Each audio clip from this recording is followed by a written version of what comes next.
We gather again for another Perry's Inside Scoop as the Orange are headed to Atlanta. Georgia Tech, the opponent this week. Coach Babers is with us as always. And Coach, what a relief it felt like. This has just been such an interesting last few days. You go into Yankee Stadium, which in and of itself is a story. It's unique. You play Pittsburgh, an homage to that 1923 game, and you took it pretty seriously, huh? Well, I'll tell you what, it was the kids played a fantastic game. Coaches, everybody bought in, and I know it was a little bit different, but I would be amiss if I didn't say it was kind of fun to watch as well. Sure, and it's interesting to see that people have said that because it was a game maybe from a different era. There are still programs that do play that way, typically service academies and whatever, and I know there's a lot more nuance to it than we have time to get into here. If you could just take us back to the urgency, the idea of, look, you knew you had to do something different. Necessity is the mother of invention, right? How did you implement and go through? Because the buy-in clearly was there from your team. Maybe if it wasn't immediately there, and now that you have results, that's got to help even more. Well, I had to start that night. I had to start the night after the game, and the BC game. The BC game. The key part was talking to Dan and seeing where his feelings were, all that stuff, because I'm never going to do something that a young man doesn't want to do. He's got to have his heart in it. And he gave me some parameters, and some of those parameters happened, by Saturday morning. And then we didn't feel like we were going to have availability with either quarterback. And then once that happened, where they gave us maybe with that stuff, we had to go, full speed ahead, damn the torpedoes, and implement the offense. And I thought the coaches and the players did a good job of buying in. So the Dan Villari experience alone is interesting and odd to see. Obviously a tight end. He was a leading passer and rusher in the game. Went back and looked it up. He's 206 pounds as a high school senior. He goes to Michigan 215. He throws one pass in a game in his entire time at Michigan. Back in high school, he ran for more than he passed for. But he's clearly a very good athlete. I know you just seeing practice and training camp, you'd flirted with some of this direct snap stuff as far back as that. How did you know you had confidence to go from a gadget here or there to it being a big part of your game plan? Well, some of it was faith. Just watching Dan, how he ran in the Clemson game, and then watching him, after how he catches passes and the amount of effort he gives in each individual play. I thought it was really between LaQuinn Allen and Dan. We just had to have that spirit. I think sometimes it's not so much what you're doing, it's how you're doing it and getting everybody else to buy in, that one heartbeat type thing. And I thought those guys were great examples to lead that stuff. What was the hardest part overall offensively? Because clearly Dan's an athlete. Putting the ball in his hands is not a revelation, but you had to have the offensive line play one of its best games.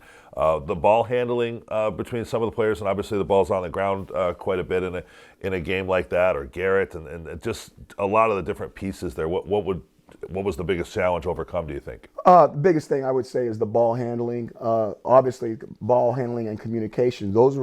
Those formations we had not ran before, and we needed that, and we needed the ability for the offensive line to be able to adapt and stay with us. And I thought that, again, everybody worked really hard on the stuff that we knew was going to be difficult to make it look maybe a little bit more easier than what it was. It was not an easy thing to pull off. And one of the hard parts about having a job like yours and the industry right now and the situation is I don't recall another win recently where it was faster. Okay, great win, but what's next?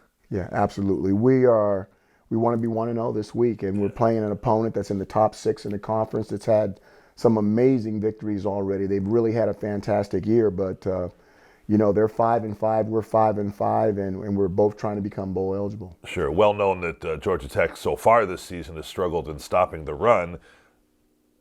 If you stop the run, you obviously have some issues there to deal with, but at the same time, if maybe you can't provide some deception or variety, right? So both staffs have to really have their wheels turning this week about who they can be and how they address their weaknesses. But there's no doubt you want to lean on your strengths and stay away from your weaknesses.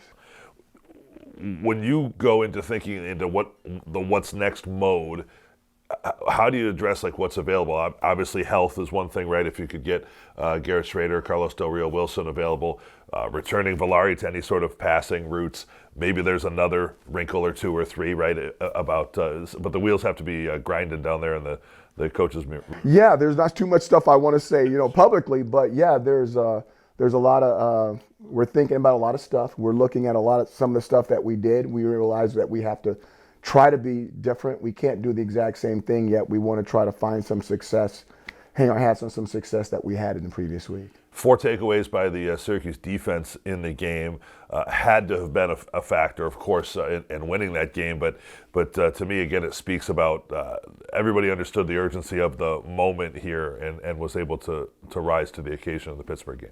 Yeah, there's no doubt that defensively we needed their support, and special teams wise we needed their support.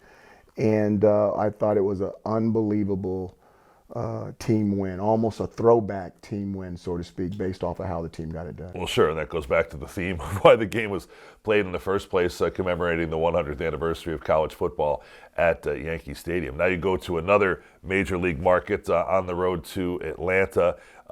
Georgia Tech, one of those schools that Syracuse just lined up with so infrequently, even as conference opposition. So this, I think, is only the third game at this beautiful facility. Midtown is pretty cool. The stadium is 100 years old and a great view, recruiting area, right? So what types of things are top of mind as you make the road trip? Well, going down there, that we're going to play a really good football team. Coach Key's done an amazing job since he's taken over there. For them to have an opportunity to be bowl eligible with 2 games left is a heck of a deal on them, and their players are going to be just as hungry as our players are going to be. Unfortunately, I mean, they're really good, and we're going to have to play our best to have an opportunity for it to be close in the fourth quarter. Sure, the idea of bowl eligibility, of course, that's what you set out for at the beginning of the year.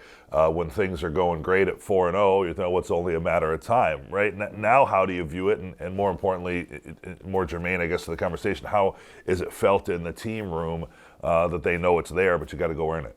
I think the big thing is that it is felt in the team room, and they do understand they need to earn it. And no better way to know about earning things than the type of game they just came off of. That doesn't mean it's going to be the same this week. They can be absolutely different. You're dealing with one of the best offenses in the ACC, and we've got to find a way to keep the game close if we're going to play that style. All right, looking forward to it. Coach, best of luck on the road to Atlanta. Second to last game of the season, right back home against Wake the following weekend. So lots on the line here as usual, all right? Always. Thank you, Matt. Orange head coach Dino Baber is with us as always. So the Perry's Inside Scoop. Perry's is proudly made in New York.